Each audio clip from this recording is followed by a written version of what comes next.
Sensing যখন ঘুমিয়েছিল তখন ইউমোর কাছে আসে and বলে, সেনজিং আমি ফিরে এসেছি।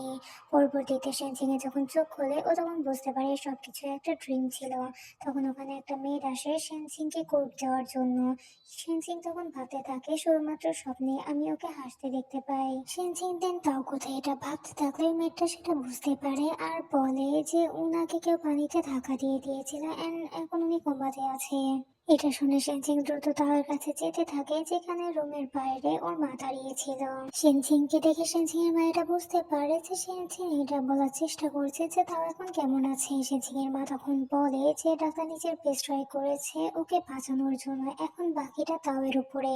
এন্ড ও নিশ্চয় চাবে না যে তুমি ওকে এই অবস্থাতে দেখো। সেনজিং তখন ভাবে যে সব আমারই ভুল, আমি ভেবেছিলাম ওকে বিয়ে করলে হয়তো বা ওর লাইফটা আরো বেটার হয়ে যাবে, কিন্তু তার বদলে আমি আমাদের দুইজনের এই লাইফটা নষ্ট করে ফেলেছি। দেন সেনজিং ওখান থেকে চলে যেতে থাকে আর ভাবে ওর আজকে এই অবস্থার জন্য আমিই দায়ী। নেক্সট সিনে সেনজিং ভাবতে থাকে যদি আমরা এখানে না থাকতাম অথবা প্রথমেই আমি যদি বিয়ের জন্য মানা করে দিতাম তবে এসবের কিছুই হতো না। তো সেখানে সব আমারই, তাই নয় কি? এন্ড দেন ও রেড ক্রিস্টালটাকে হাতে নিয়ে বলে, ইয়োমো তুমি কিছু বলছো না কেন?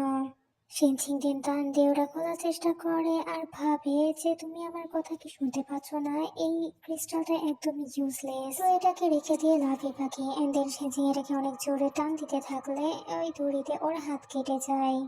ইউমো দেন এসে ওকে থামায় আর বলে যে এসব তুমি কি করছো। সেনজিন তখন বলে যে আমি এটাকে খুলতে পারছি না। ইয়োমো তখন বলে যে তুমি এটাকে খুলতেই বা যাও কেন।